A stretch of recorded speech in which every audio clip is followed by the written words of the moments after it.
Muito boa tarde, doutor Frederico. Programa Nossa Gente. Boa tarde, meu amigo Davi Edson. Mais uma vez, uma satisfação falar com você, aos ouvintes, telespectadores e telenautas do programa Nossa Gente. Eu fico muito feliz sempre quando você me convoca para essas falas, porque certamente a gente tem o objetivo de contribuir, falando principalmente em relação à saúde, né? A saúde da população de um modo geral. Doutor Frederico, com relação em especial, esse número crescente e alarmante de dengue no país, não é só no estado da Paraíba, é nos 27 estados da federação, sendo 26 estados, é claro, e o Distrito Federal. O que é que o senhor tem a dizer, e como profissional de saúde, o senhor tem acompanhado, o que é que está acontecendo aí na capital paraibana? Nos deixa a pá inicial e depois vamos tirar algumas dúvidas. Vamos sim, Davi. Inicialmente, você foi muito feliz na sua colocação. Realmente é um número alarmante, é assustador, tendo em vista que a gente chega a praticamente 1 milhão de número de casos de dengue. Né? É algo assustador, porque mostra que existem algumas falhas, é claro, isso está evidente, mas a gente percebe uma grande difusão, vamos dizer assim, do mosquito. Na verdade, esse mosquito ele existe na natureza há muito tempo, né? A questão é que com o avanço da população para essas áreas mais rurais, vamos dizer assim, a gente acaba invadindo esse espaço desses bichos, e eles vêm também ao nosso encontro. Então como se fosse uma via de mão dupla, né? Você invade a área deles e eles invadem a nossa também. A grande preocupação, Davi, que a gente observa é que, assim, a gente também vê, consequentemente, com o aumento do número de casos, a gente vê também um crescente aumento do número de óbitos por causa da dengue, né? Certeza. Hoje tem cerca de quase 200 mortes aí que a gente conseguiu ver nesses últimos dias no número de casos. Então, vamos lá. Primeiro, um número muito grande, isso tem a ver principalmente com a questão do cuidado. E aí, quando eu falo do cuidado, meu amigo, eu estou falando especificamente dos cuidados que a gente deve ter em casa, as redondezas, nas áreas de trabalho, porque, assim, o mosquito, como a gente sabe, ele se prolifera, ele se desenvolve num lugar onde tem água, principalmente uma água mais limpa, né? Onde a fêmea coloca os seus ovos e deixam lá, inclusive, isso pode ficar, inclusive, por um ano, imagine você, né? Imaginem vocês aí que estão nos escutando, os ovos eles ficam lá para eclodir, depois, quando eles têm uma posição favorável, com água parada, com uma qualidade razoavelmente boa, eles se eclodem e saem para a natureza, eles estando infectados, começam a infectar essa população, né?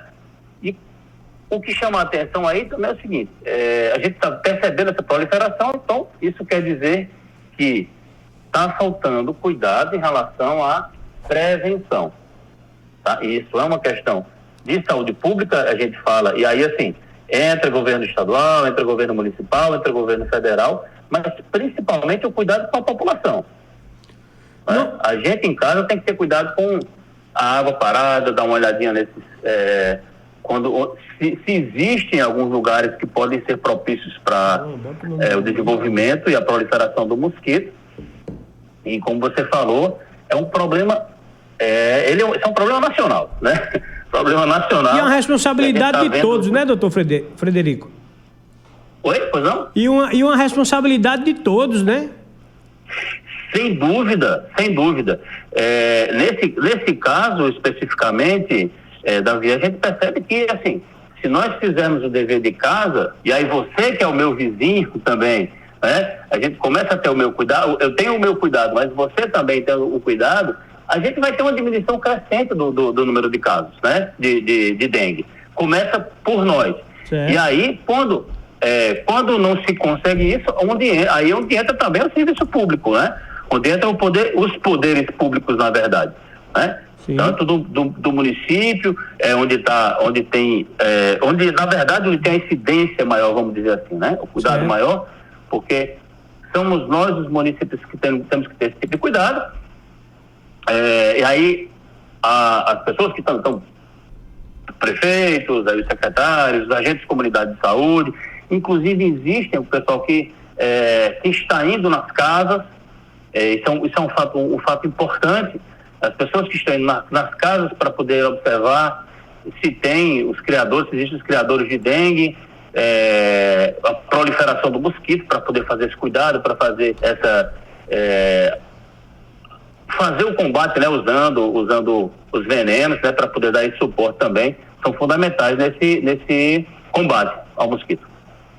Doutor Frederico, com relação o que a gente vê também, em muitos casos, principalmente nos grandes centros, a exemplo de onde o senhor se encontra hoje na capital paraibana, em João Pessoa, essas empresas, será que eles estão tendo os cuidados necessários no tocante aos seus funcionários e os seus trabalhadores nas obras? Porque ali é comum lata, aquelas quentinhas que o cara jogou ali, vai acumulando, e agora em período chuvoso a tendência é se multiplicar, né?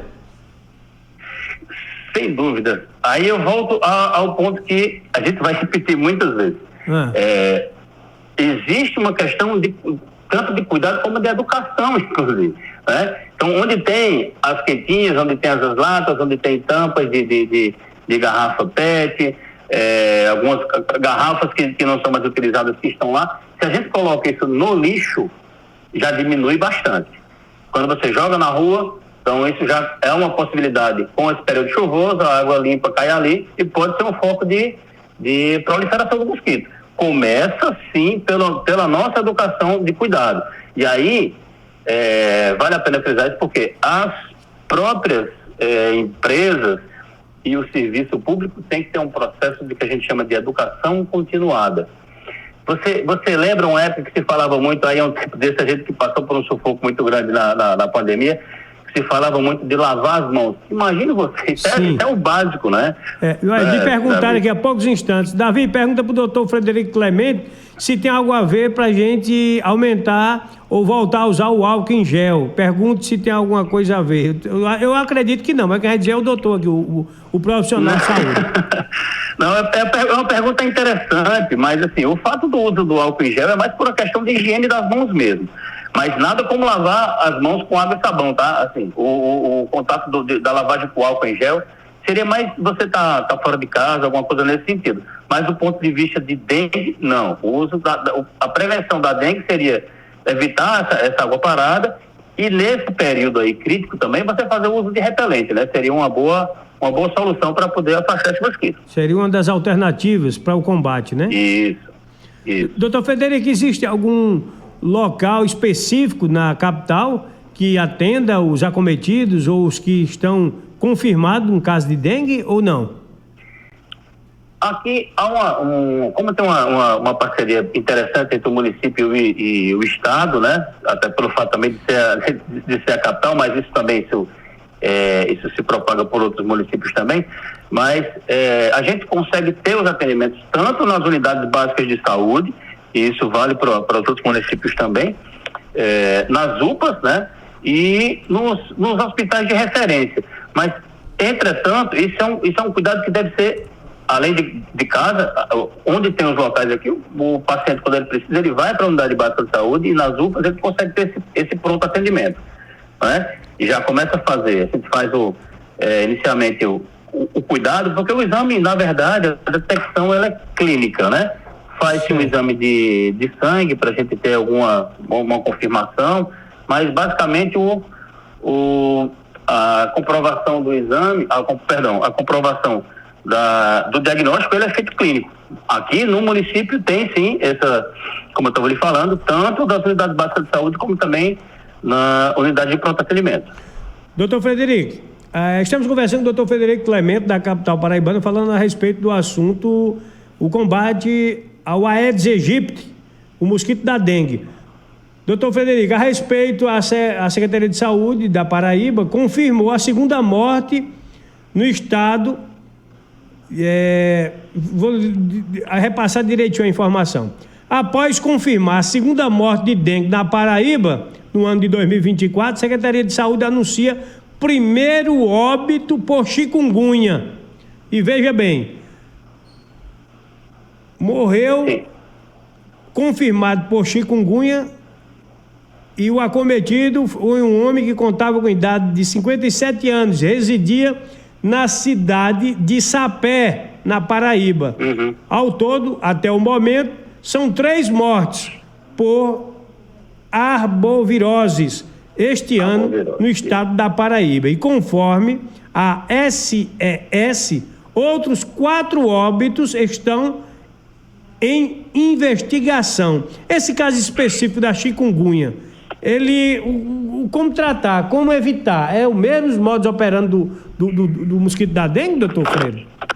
Pois é, me desculpe usar esse termo mais pejorativo, o danado desse mosquito, rapaz, ele é complicado, porque... Ô, miserável, viu? O senhor chama danado, eu chamo de miserável, infeliz desse.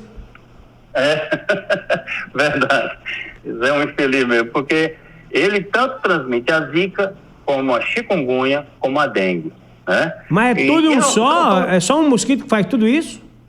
Isso, ele pode, exatamente, é o danadinho do Aedes aegypti, ele tem... Mas assim, são situações diferentes. O que a gente percebe são o que a gente chama de doenças sazonais, né?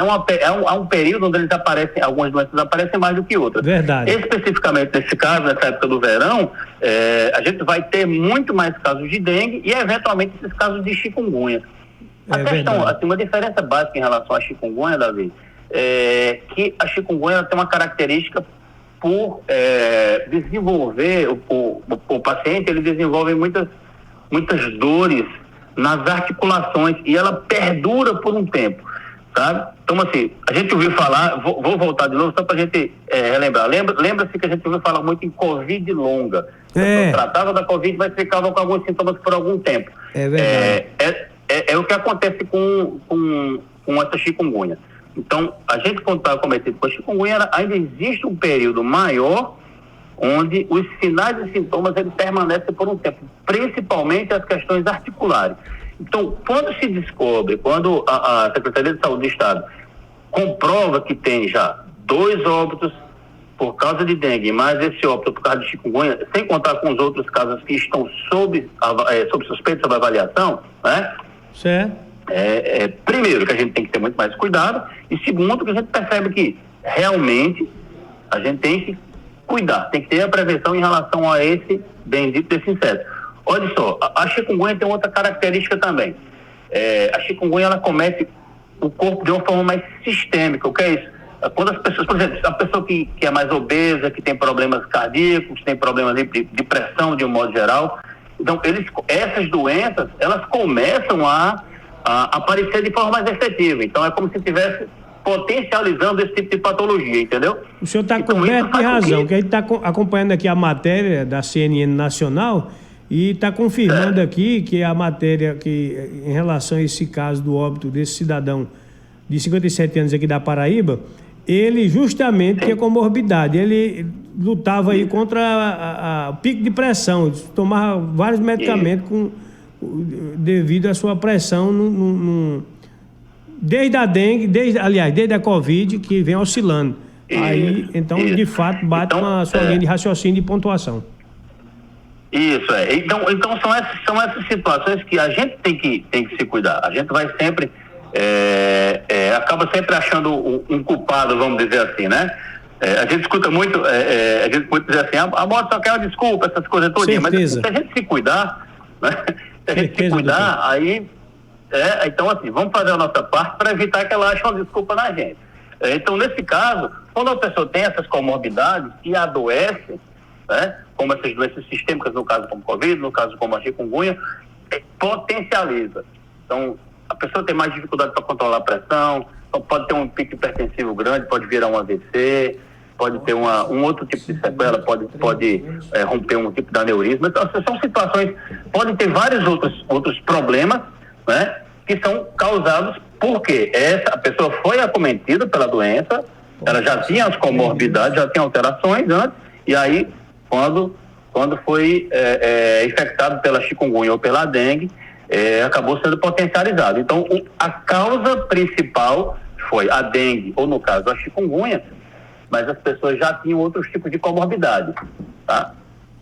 Doutor Frederico, de antemão, agradecer sua prestimosa atenção para conosco, aqui em especial TV Diário do Sertão, e conhecer que eu vos falo Davi Edson, através desse noticioso programa Nossa Gente, pela tua TV Diário do Sertão. Meu irmão, dizer que, de fato e verdadeiramente, muitíssimo obrigado pela sua atenção aí na capital paraibana, trabalhando no seu períodozinho que o senhor teve aí para fazer um lanche, tomar um café, nos deu essa atenção e dirimindo dúvidas a respeito desta praga que ainda assola esse Aedes aegypti em toda a Paraíba e no Brasil como um todo. Fica à vontade, as suas considerações.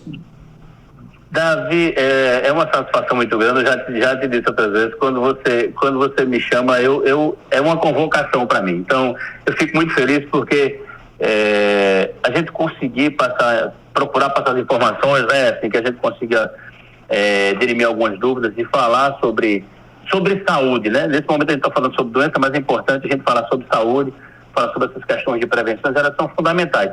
Só para reforçar, gente, cuidado principalmente com crianças e idosos, mas como a gente está vendo, a dengue pega todo mundo. Então, cuidado com água parada, procure se hidratar bastante e, se possível, sempre andar com repelente para ter esses cuidados, para ver se a gente consegue, o mais breve possível, vencer esse bendito desse mosquito. E lembra, as populações existem também uma vacina, né? Que as pessoas que estão em idades que podem se vacinar, seria extremamente importante que as pessoas se vacinem.